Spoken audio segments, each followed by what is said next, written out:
समझ नहीं आ रहा अपने सैलरी इंक्रीमेंट का क्या करूं। बेटा इतना क्या सोच रहा है? अपने म्यूचुअल फंड्स के एसआईपी का टॉप अप करा ले। This is the right time. क्या? समझ में नहीं आया। बेटा इतना क्या सोच रहा है? अपने म्यूचुअल फंड्स का एसआईपी टॉपअप करा ले। This is the right time. अब समझा।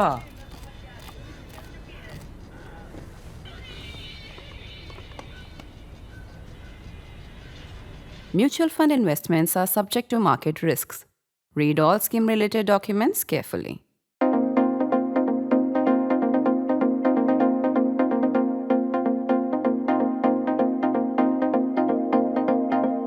Kicking off the MS Swaminathan centenary commemorations, Prime Minister Narendra Modi vowed to protect the interests of the Indian farmer, fishing and dairying communities, whatever the risks or costs and whatever price he might have to pay for it personally. The question is, what is the price he and the country may have to pay? People of India value their sovereignty over any personal comfort or worldly needs. They will stoically absorb any damage, even short-term loss of jobs, for national self-esteem.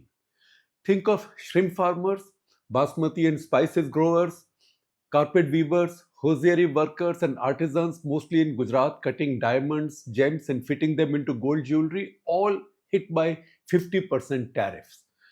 One more category, probably as numerous as all of the above, will also be hit. That is the Indian farmer. India exports loads of basmati rice, spices, fruits and vegetables, packaged foods, tea and coffee to the US, adding up to more than $6 billion. These are not going to survive a 50% tariff. Our immediate neighbors will benefit because they produce the same goods as well, the same agricultural goods as well. All of these among our most vulnerable and marginal economic communities will be paying the price for Trump's madness unless there is a reversal or there is a correction over the next few weeks. What will then be the personal risk to the Prime Minister?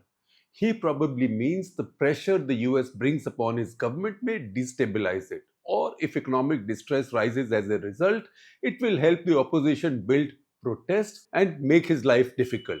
He's telegraphing to us in code the return of the evil foreign hand. That he's one of our most politically and electorally astute leaders ever, we can have little argument with. So you have to pay serious attention to what he's saying.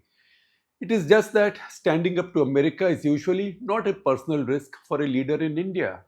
Indira Gandhi did so with panache and benefited from it. 1969 onward, 69 to 77 and then 80 to 84. Any suggestion of foreign pressure unites India behind their leader of the day, whoever the leader. To that extent, there is no personal risk to Prime Minister Modi. Since he's sounding so defiant and is in a risk-taking mood, however, we might point to a direction that will indeed entail political or even personal risk for him. If that works, and there is no reason why it should not work, it would revolutionize Indian farming. It will not only finally enable him, the Prime Minister, to double the farmers' income in the next 5 years. That's a promise he made some time back. It will also make them globally competitive, Indian farmers. So what is it that he needs to do to achieve that revolution? And what is the personal risk it might involve? That is why the setting in which he was speaking, he was giving this speech last Wednesday, becomes significant. MS Swaminathan, to whom this government awarded the Bharat Ratna, is widely acknowledged to be a parent of our Green Revolution and credited with ridding us of the national humiliation of living a ship-to-mouth existence. In the 1960s, Lyndon B. Johnson's administration simply had to delay the next ship to make India suffer and squirm. Among Johnson's asks was that India reduce its population growth drastically. That era ended with the Green Revolution and food grain self-sufficiency by 1971-72.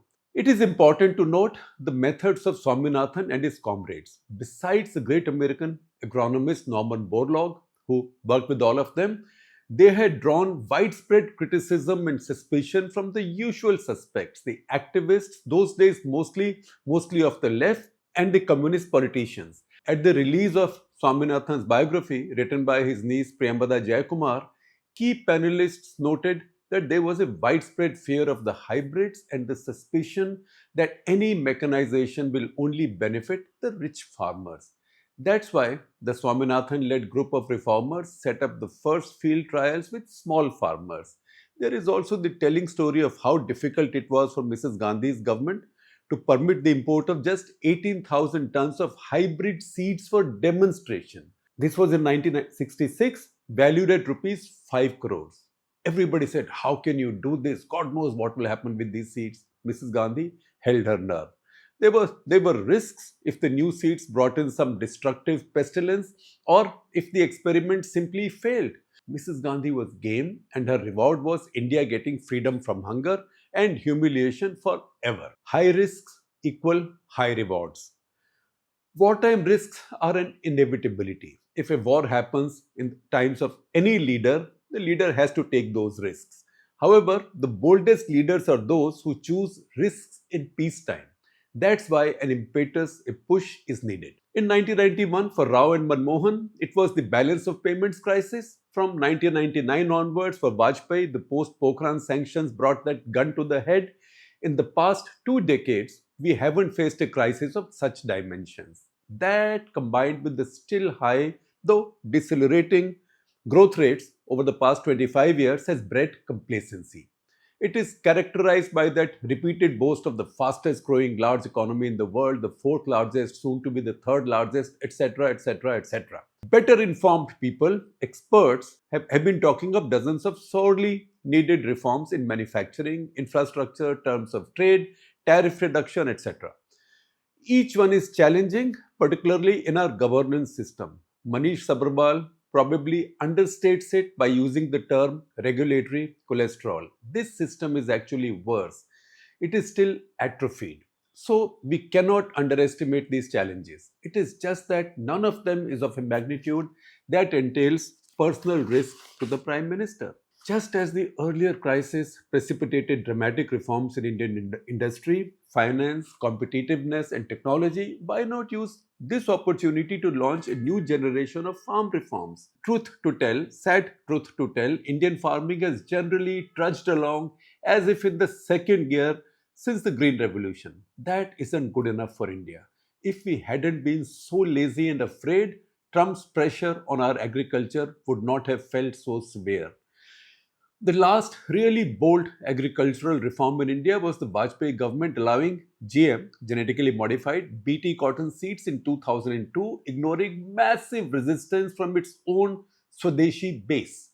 He had already stressed the Jai Jawan, Jai Kisan slogan to Jai Vigyan after Pokhran 2. Now he said BT will do for Bharat what IT did for India. What a master communicator he was when it came to selling a good idea. You want to see what a farm revolution looks like? In the decade between 2002-3 and 2013-14, the cotton output in India rose from 13.6 million bales to 39.8 million bales, a neat 193% rise. The per hectare yield nearly doubled from 302 kilograms to 566 kilograms per hectare, that is. These figures are from Indian Council of Research on International Economic Relations, ICRIER. From being a perennial cotton importer, India became a sizable exporter, topping $4 billion in 2011-12. It was the second largest grower after China and a significant exporter then onwards. The biggest beneficiary was the farmer from Gujarat, enjoying an 8% growth over that decade, 8% per year. Today, India is back to importing, including about $500 million worth from America. Our yields have fallen back from 566 to 436 per hectare. Compare it with China's 1945, that's no typo, 1945. That's more than 4 times India's yield. And Brazil's 1839. The global average is 770 kg. That includes Pakistan, that includes all of Africa, and so on. That is how badly we have collapsed. Our cotton yield now is below the global average, way below the global average, almost 2/3 of the global average. How did we go so wrong? It is tragic how localized seed lobbies and cartels joined hands with activists on both sides, left and right, although more on the right, to block the entry of newer generations of Bt seeds, now called HT-Bt. HT also is herbicide tolerant. In the name of seed sovereignty, these cartels began producing their own Bt seeds, and we all know science doesn't work like that. You copy science like that, it doesn't work like that. They drove out the MNCs and their research, called them evil. They said this was a question of India's seed sovereignty. They drove them out. The result is our cotton disaster. We use cotton as a metaphor or example of what could have been and what can still be. India needs soybean and corn, the two crops that the US wants to export to us. We only don't want to buy because all of these crops in the US are GM. Why should we be short of these in the first place? The biggest reason is the fear of science. Modi now has the power, numbers, and the political capital to shed this fear. India's yields for soybean and corn are a fraction of the norm compared to the big growers, including China. Today, we are food grain surplus, but import edible oils and pulses worth almost $24 billion every year. $24 billion. Add to this about $10 billion every year in fertilizer imports, where we depend on countries not particularly friendly to us, Turkey and China, for example. The phobia of GM seeds today is the same as that for the hybrids in 1960s. Modi has to risk braving it, as did Mrs. Gandhi in 1966. Today, more than 78 countries are growing GM seeds. The reason I say more than is that almost every couple of weeks a country gets added. And this is across about 220 million hectares. That's more than all of the arable area of India. This area is now increasing dramatically as China has accepted these GM seeds about 4 years back, and they are increasing that area. How far India has slipped on agriculture in the past decades is evident in the India-China comparisons. We have more than 200 million hectares of arable land and produce 332 million tons of food grains. China has 156 million hectares and grows 706 million tons. That is more than twice as much. We need to learn from our neighbors, even if they are adversaries. Both China and Pakistan have moved their farm support to direct benefit transfers, so no subsidized fertilizers, no free electricity, no MSP. We are at a stage where almost 75% of our central agricultural budget goes to subsidies. The nearly 1.7 trillion rupee fertilizer subsidy is in addition to that. And yet, there is a persistent and crippling shortage every growing season. Shortage of fertilizers, there is black market, overuse and smuggling of urea, dependence on so many foreign suppliers, including, as I just mentioned, Turkey and China. The application of this subsidy is so flawed, so cockeyed, it goes straight to the manufacturer, so-called manufacturer, who often only imports in bulk, repackages and sells at a predetermined price, as at a government-determined price, after pocketing the subsidy from the government, of course. Free electricity has so distorted our power economics that all our state utilities go through serial bankruptcies. Telangana Chief Minister Revanth Reddy told us in Hyderabad last week that he has created a distribution company exclusively for giving away this free power. He funds it from his budget. This way, he says, at least my other distribution companies or power utilities have a healthy balance sheet. They can secure better ratings and borrow at rates way lower than the current 11 to 12%. It is these areas Modi can reform in this warlike situation that Trump has imposed on India. This trade war is a test of sovereignty and Atmanirbharta. Reforming agriculture is the toughest thing, as Modi learned from those withdrawn farm bills, which was a national tragedy. We fully supported those bills. We thought they were just what India's agriculture needed. Because of many things that had unintended consequences, those bills were withdrawn. It's a national tragedy.